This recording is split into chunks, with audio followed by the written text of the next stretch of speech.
Shalom, more praise to Yahweh Shemel Shah, Devlancy, Positive GMS.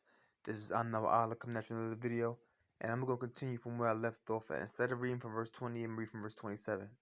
And when the 7 days were almost ended, the Jews which were of Asia, when they saw him in the temple, stirred up all the people and laid hands on him. So they saw the apostle Paul in the temple and they laid hands on him, crying out, Men of Israel, help!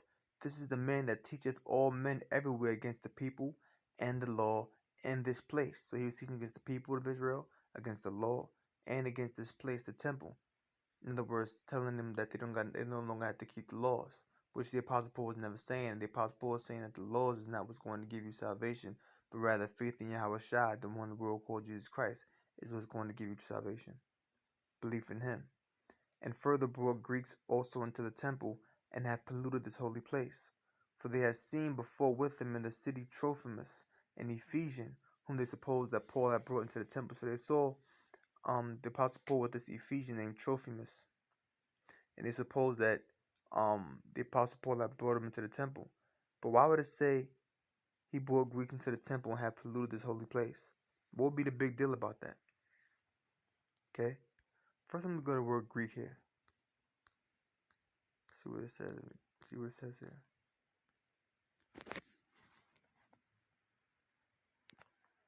Strong's G 1672.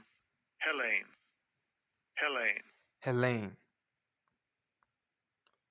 It says a Greek either by nationality, whether a native of the mainland or of the Greek islands or colonies. In a wider sense, the name embraces all nations, not Jews, that made the language, customs, and learning of the Greeks their own. The primary reference is to a difference of religion and worship, which they're going off right there, but it says that it embraces all nations, not Jews, because anyone can be considered Hellen.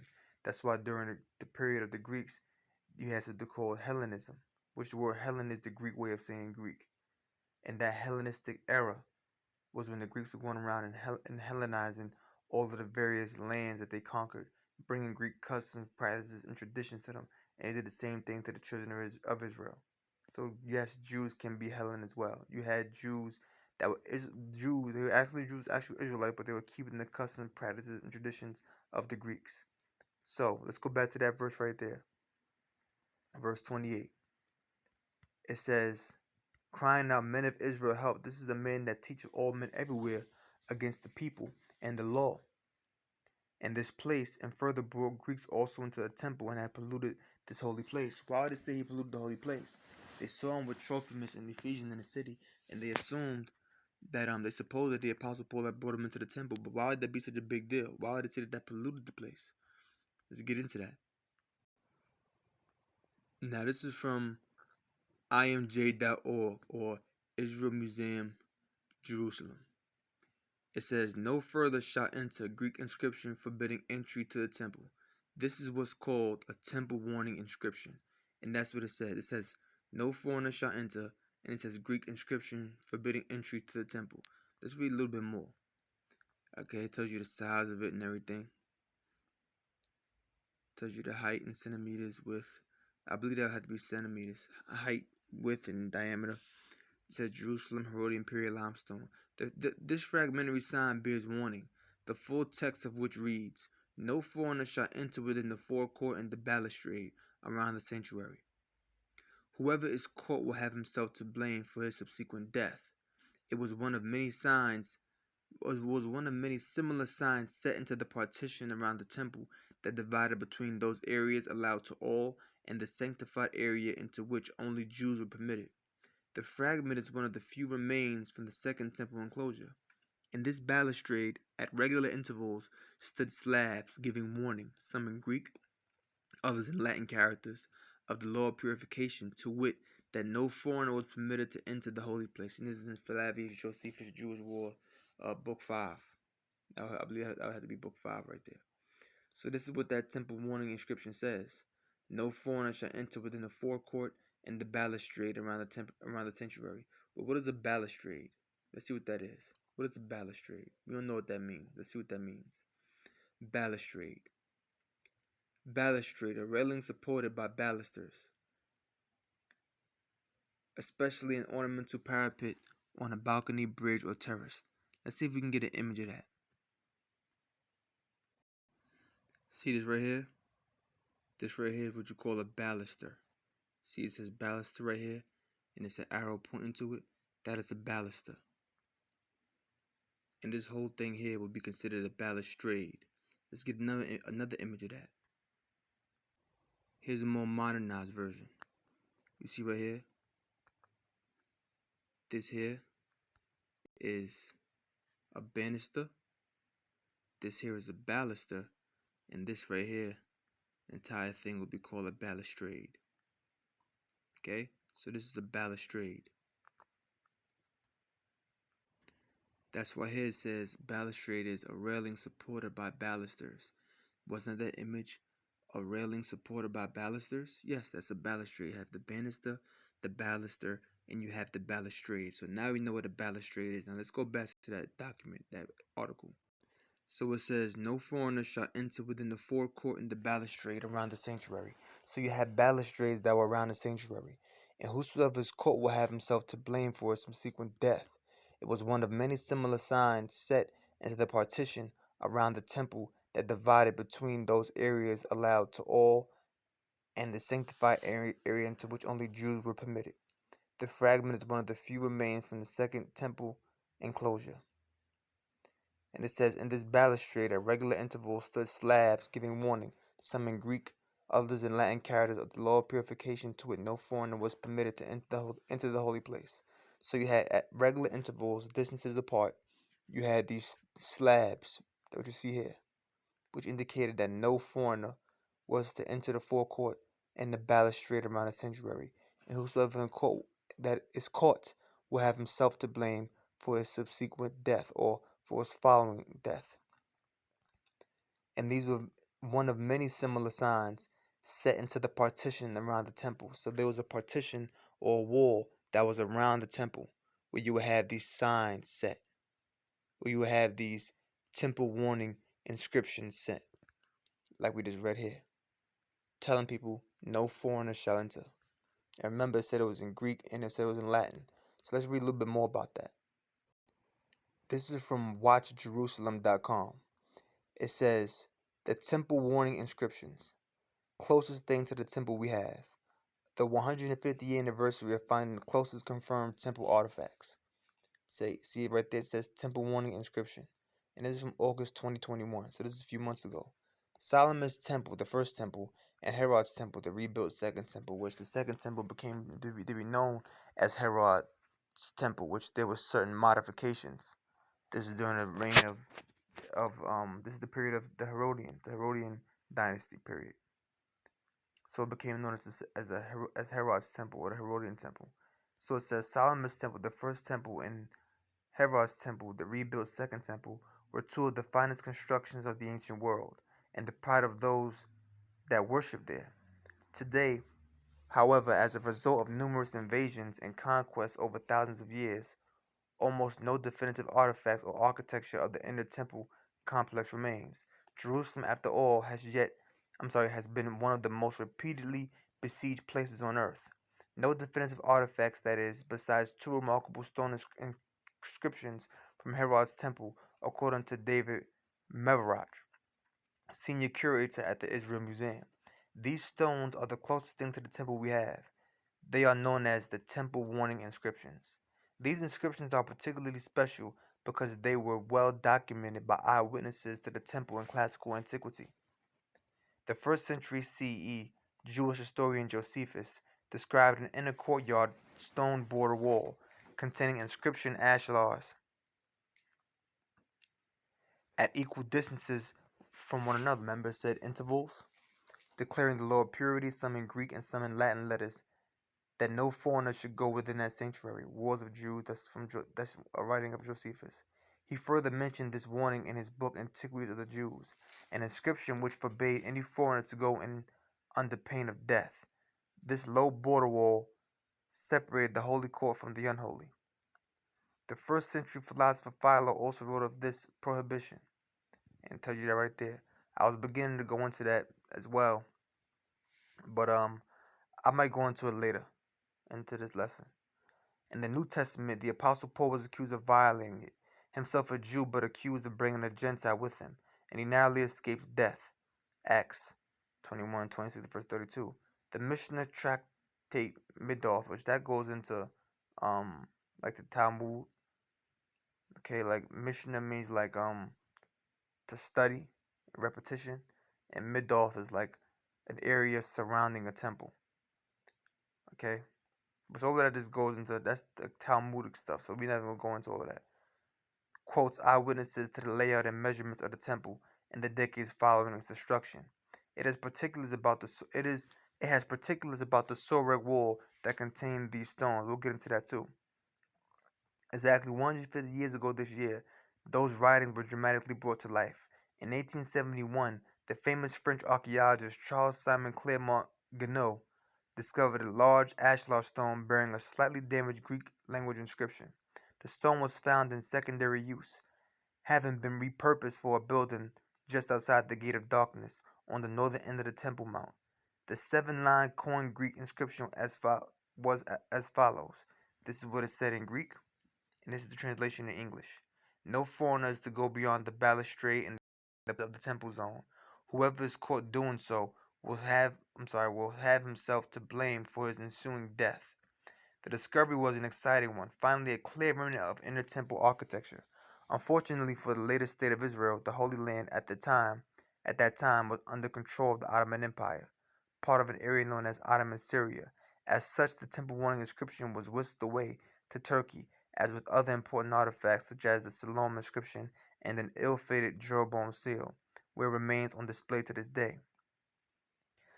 But all was not lost for the future Israeli state chance to have a precious. All was not lost for the future Israeli state chance to have such an precious artifact.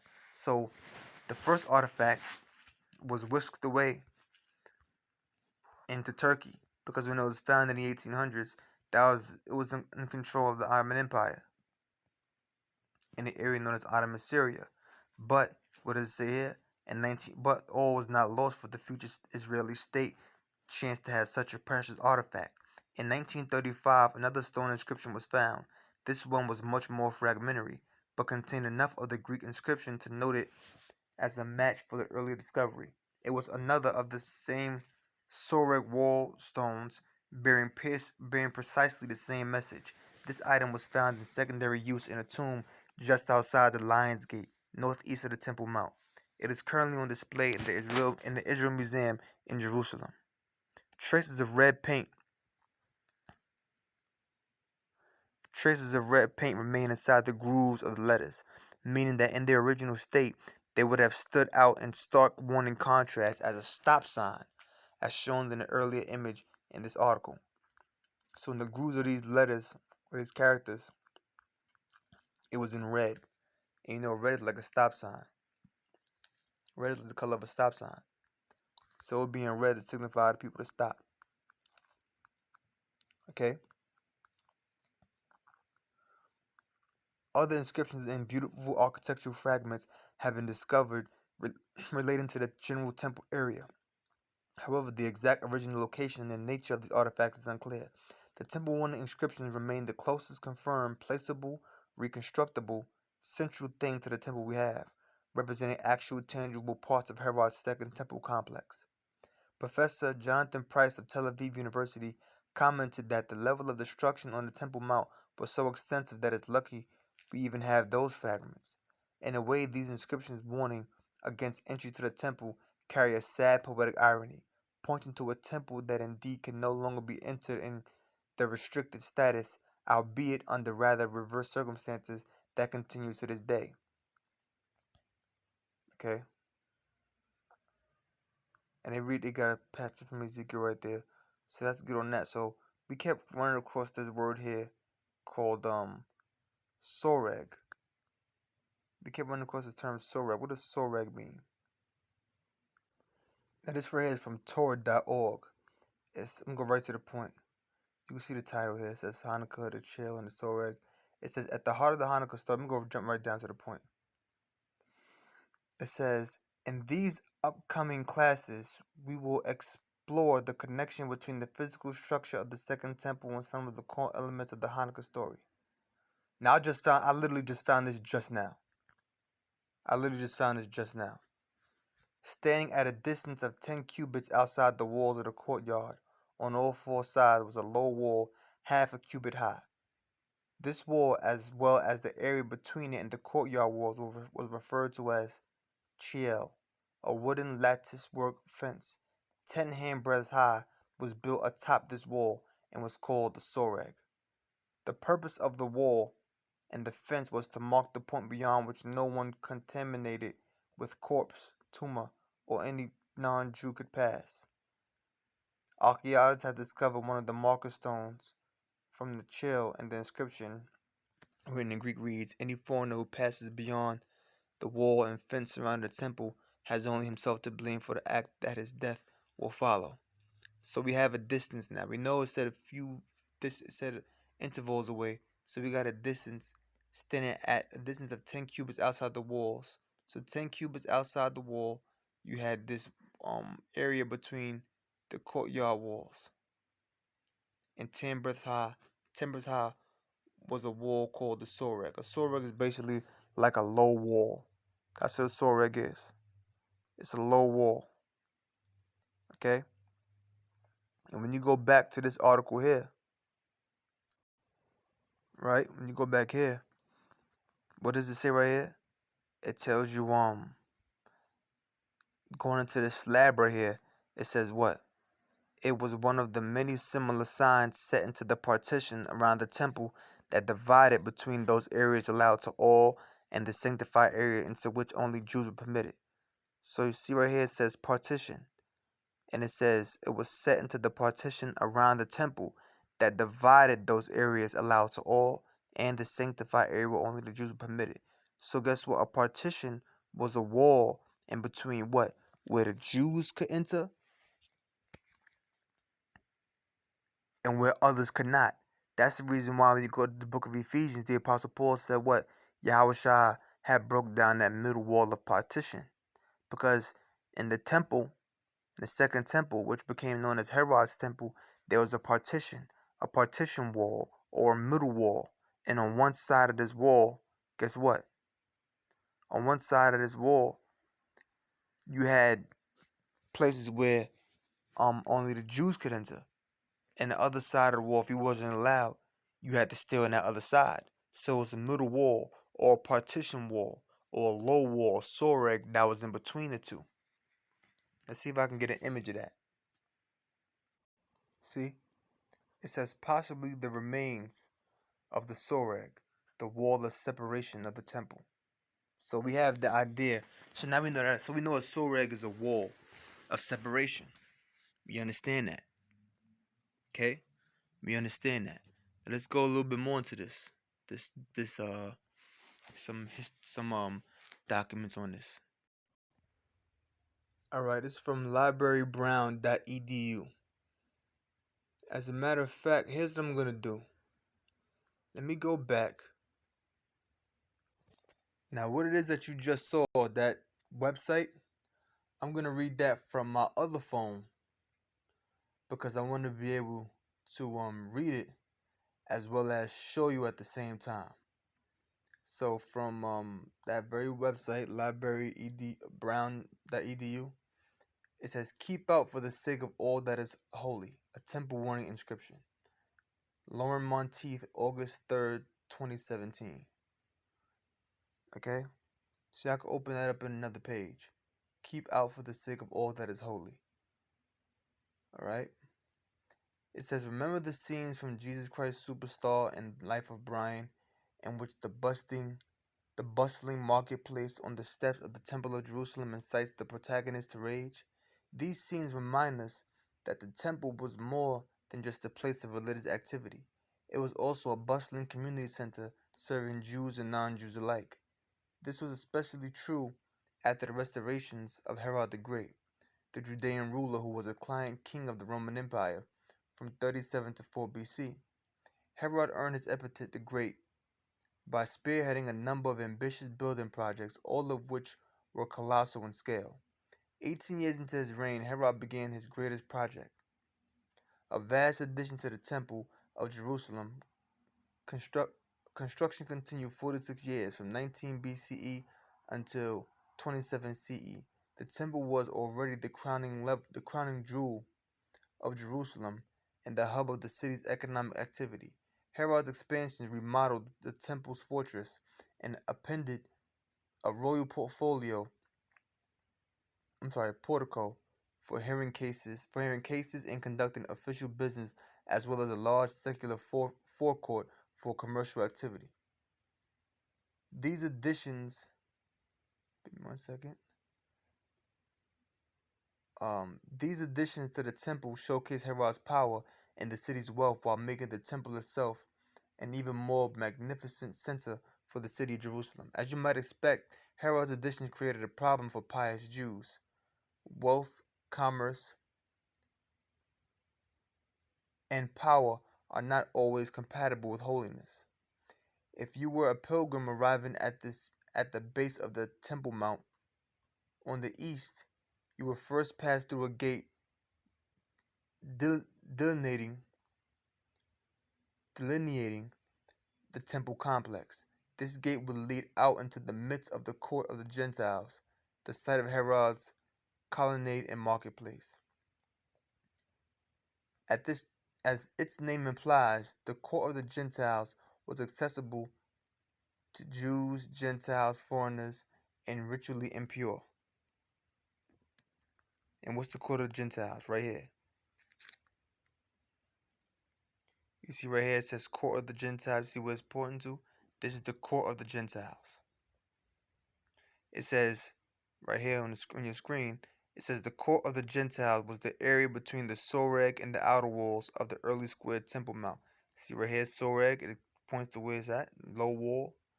The soreg, a low lattice screen or railing, prohibited Gentiles or non-purified Jews from entering the temple courts. So this is where you would see that keep out sign at. This is where you see it at. Around this area here. The area of the soreg. You will see that temple warning inscription here. Okay? So let's go back. Right?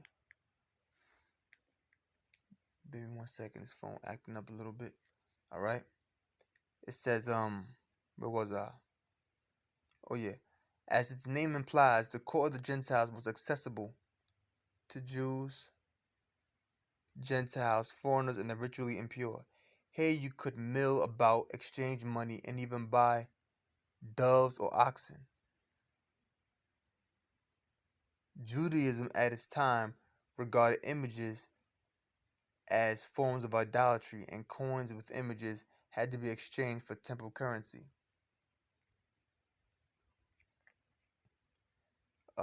Give me 1 second. If this other phone I'm reading from is pretty damaged, I had to it's pretty damaged. I just wanted to be able to read it and show it at the same time. So it was okay. So that's why I'm gonna be reading kind of slow, and I gotta make out some of these words. The screen's a little bit damaged. Well, it's really damaged. It says the exchange of money was considered vulgar, and animals for sale dirtied the space with their droppings.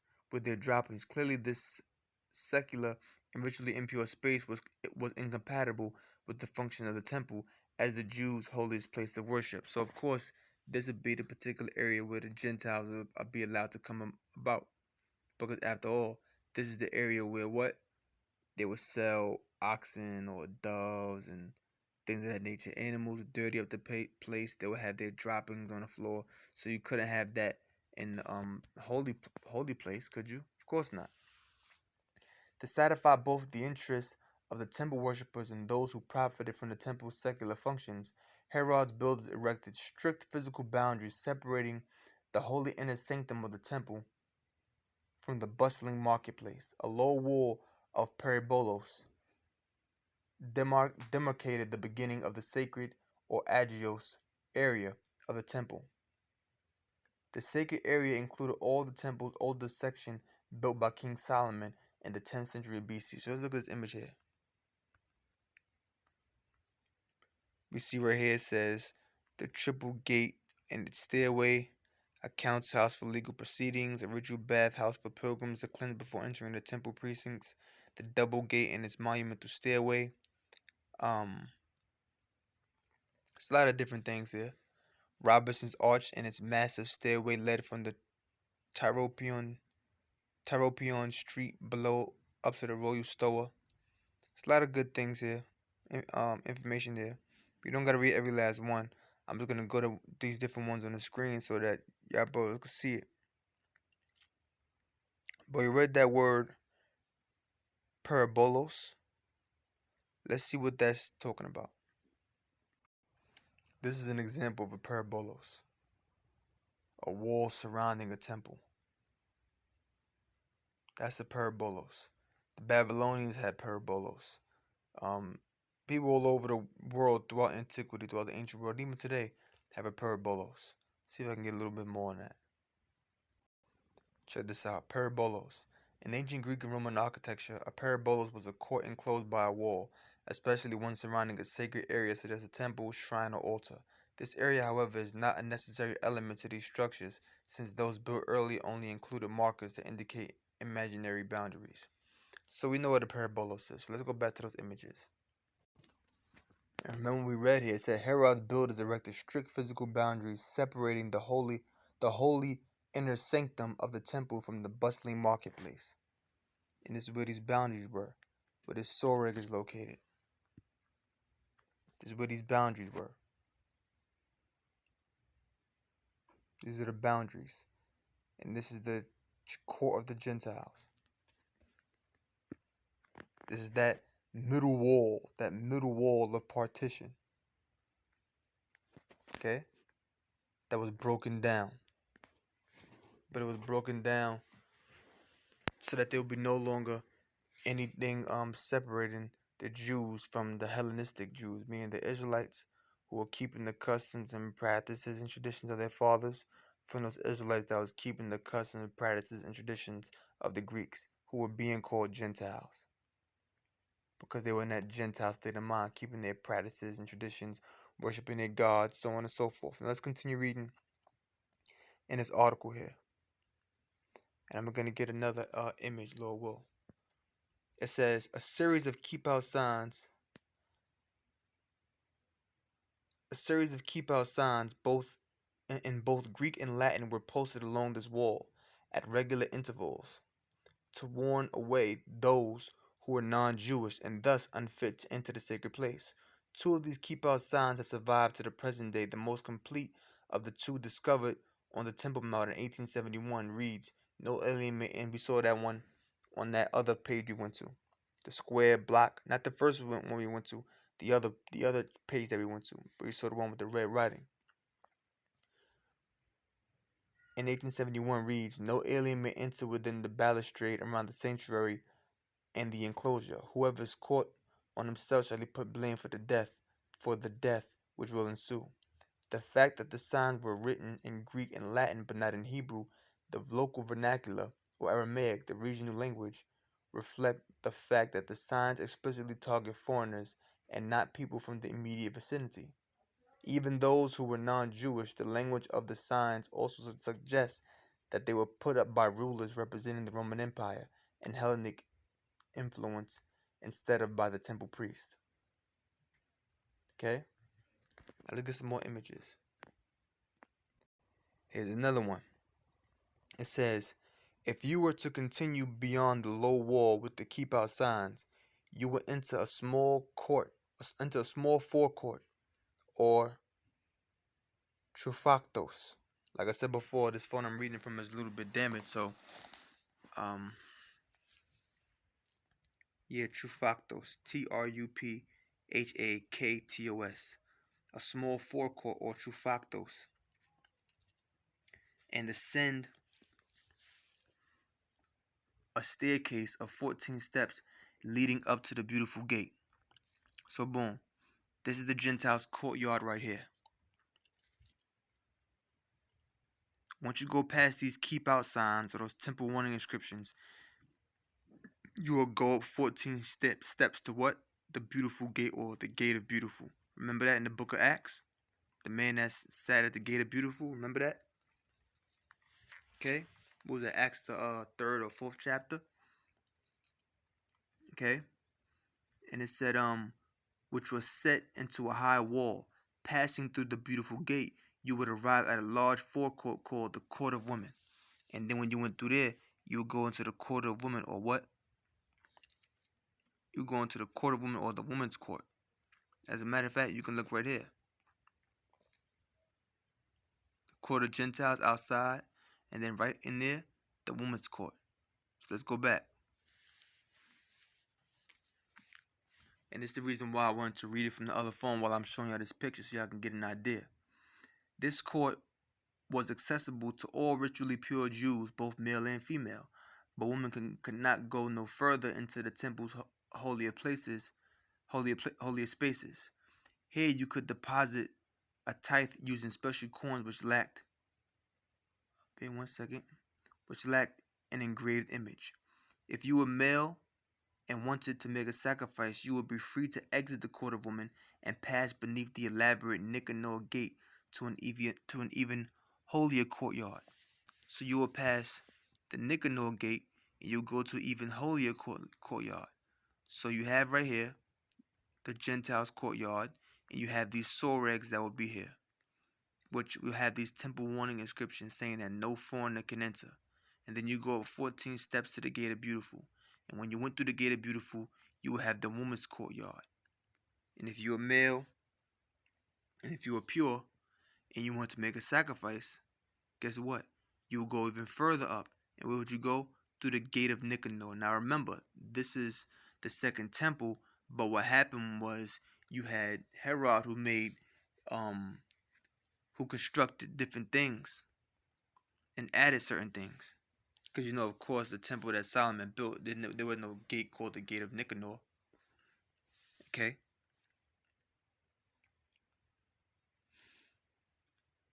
It says, here a priest would accept your sacrificial animal and prepare it as a burnt offering on your behalf. As a layperson, you will be separated from the priest by a short flight of steps. So you'll be separated from the priest. So somewhere here, you'll be separated from the priest by a small flight of steps. See that? Okay? By a small flight of steps. Beyond this court of the priest, you could glimpse an enclosed shrine in which the Ark of the Covenant had once been held, which obviously the Ark of the Covenant was not there during this time in the book of Acts, because we know in the book of Maccabees it was hidden. It told you it was hidden by Jeremiah. I believe that's in the book of Maccabees. Now I can get these certain scriptures, but I want to just continue with this here. This shrine was off limits to all but special priests, Kohanim, descended from the tribe of Levi. Let me get that quick scripture on the Gate of Beautiful real quick. Acts 3:1. Now Peter and John went up together into the temple at the hour of prayer, being at the 9th hour. And a certain man lame from his mother's womb was carried, whom they laid daily at the Gate of Beautiful. At the gate of the temple, which is called Beautiful, to ask alms of them that entered into the temple. See that? And why was he set at the Gate of Beautiful? For Leviticus 20:18, for whatsoever man he be that hath a blemish, he should not approach, a blind man or a lame, or he that hath a flat nose, or anything superfluous. Okay, so they couldn't approach certain areas. Okay, they couldn't approach. Now, obviously, this is before the temple was built, but this is prior to the actual physical building of the temple. Okay, this is prior to the actual physical building of the temple, but these laws that were set in place before the temple was built was going to be put in order when the temple eventually was built. Because remember, we were in the wilderness at this time. We were setting up tents. It was kind of like a makeshift temple, if you will. Because obviously, if we were continuously traveling in the wilderness, we couldn't just have a temple built in the wilderness when we were continually moving. What are you going to do? Keep going back to the temple to sacrifice something? Of course not. We were continuously on the move in the wilderness, so it's kind of like a makeshift temple, if you will. Judah dwelt at one particular side, and this tribe dwelt over here, so on and so forth. But that's a whole nother show. Okay? Alright, now back to where we were before. It says, as a layperson, which a layperson like a non-ordained member of a church. It says, as a layperson, you will be separated from the priest by a short flight of steps. bear with me, by a short flight of steps. Beyond this court of the priest, you could glimpse an enclosed shrine in which the Ark of the Covenant had once been housed. This shrine was off limits to all but special priests, Kohanim, descended from the tribe of Levi, which priest is Kahana. The temple's many subdivisions and restrictions on who could enter each successive area reflected the hierarchical structure.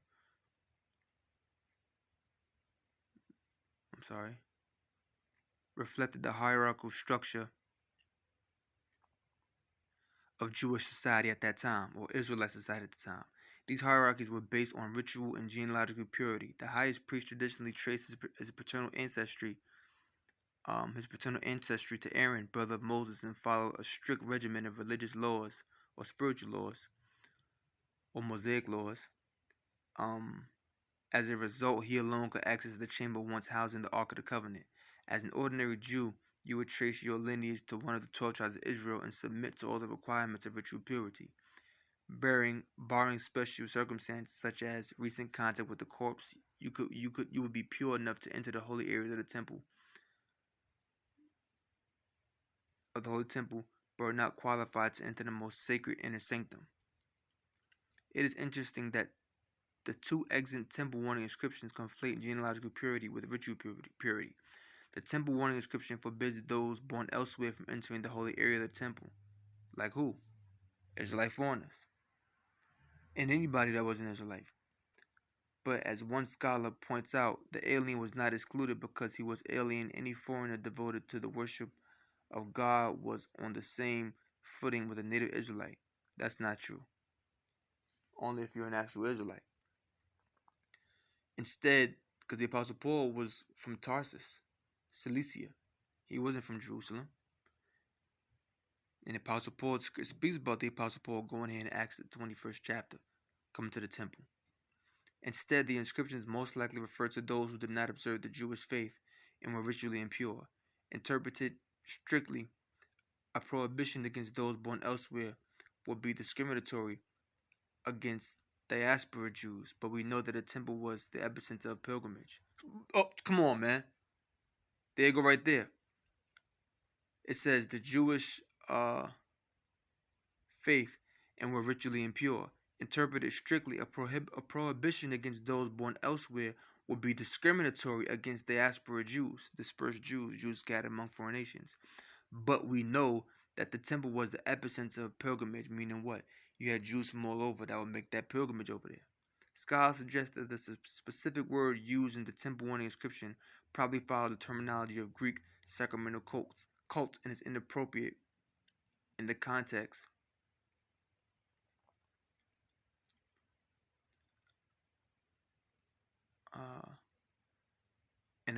of the temple in Jerusalem. Some scholars see the Hellenistic diction or wording like a dictionary, book of words.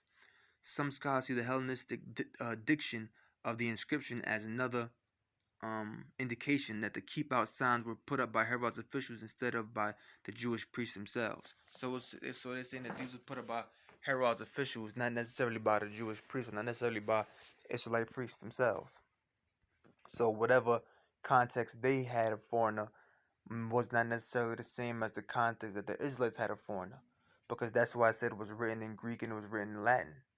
Because had it strictly meant anyone who was a foreigner, anybody at all, that means even the diaspora Jews couldn't come. But we know that once again, as it stated, it was what? A pilgrimage.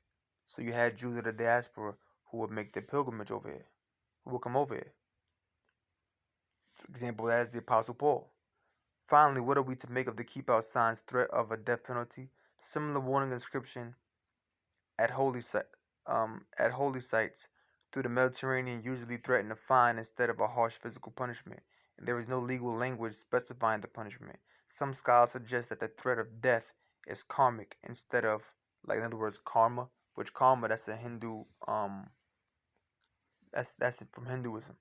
Scriptures speak about recompense, instead of prescribed prescribed by law. A violator might expect to suffer at the hands of an angry God rather than submit to a legally mandated execution.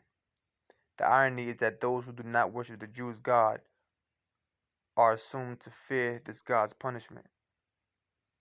In other words, they're saying, oh, well, the foreigners who come here, they must fear God's punishment, but they don't worship that God. Why would they fear it?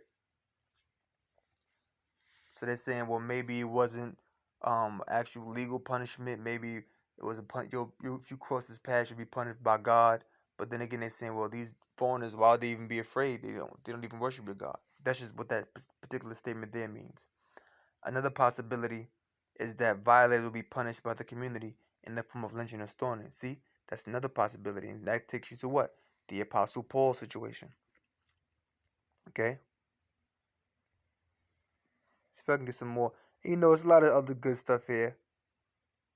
Let's see if I got some other images. Here's like just another image of the temple reconstructed. That's another image of a balustrade. But you brothers, you basically got the gist of it, man. You basically got the gist of it. All right. And let me get one more thing. And right here is what they call Fort Anatomia. It says the Anatomia fortress was where Herod and later the Romans commanded the garrison in order to protect the temple and to suppress religiously motivated rebellion. So guess what? You had a garrison of Roman soldiers, some say 600, and they were to protect the temple and to suppress religiously motivated rebellion. So guess what? You had these different captains that had to come down when all of this commotion was going on in the book of Acts when them Jews grabbed the Apostle Paul. Guess what? When them Jews went and grabbed the Apostle Paul, what had to happen? It had to been a big, it was a big fuss. And eventually what happened was what? Them soldiers had to come down to quell that disturbance, to crush that disturbance. Because they probably would have stoned them. Remember we read that last article? Spoke about lynching or stoning. Okay? So these are the type of things that had occurred. So now you're getting an idea of what was going on in the book of Acts at that time. So the Apostle Paul would have had to have been grabbed up somewhere around here. You know? He would have to have been grabbed up by them Jews that were from the province of Asia. Now this is back in the book of Acts. This is Acts 21 and 30. And so now we got all of that pictured in our minds now. So now we know what's going on. And all the city was moved, and the people ran together, and they took Paul and drew him out of the temple, and forthwith the doors were shut. So he was grabbed out of the temple. He had to have been in the inner courts at that time. And as they went about to kill him, tidings came from the chief captain of the band that all Jerusalem was in an uproar. So tidings came to the chief captain of the band, or band of soldiers, saying that Jerusalem's in an uproar. Remember we went to that, showed you that the fort of Anatomia, who immediately took soldiers and centurions and ran down unto them. They ran down unto them. That's why we showed you that picture. Spirit had me show you that part of the image. And when they saw the chief captains and the soldiers, they left beating Paul. Then the chief captain. Now some scholars say that image kind of doesn't really match it with everything Josephus wrote down. But we do know that they had to have had, because it's not necessarily the image of the temple, but the fort of Anatomia part that I showed you. Some scholars say that kind of doesn't match what it was that Josephus had put in regards to the construction of Fort Anatomia, that particular aspect of the map that I just showed you. Not the whole thing, just that particular aspect. Some of these scholars say it doesn't really match up, but they say certain parts of it is accurate. So they kind of say like a modern model of how they drew it out doesn't fit what Josephus said. But it says, then the chief captain came there and took him and commanded him to be bound with 2 chains and demanded who he was and what he had done. And some cried one thing, some another among the multitude, and they could not find. And he could not know the certainty for the tumult. He commanded him to be carried into the castle. And with that, I'm gonna stop right there. So with that, I'm gonna say all praise to Yahweh Shem Yahshua, double Lancy Apostle GMS. I hope you learned something. Shalom.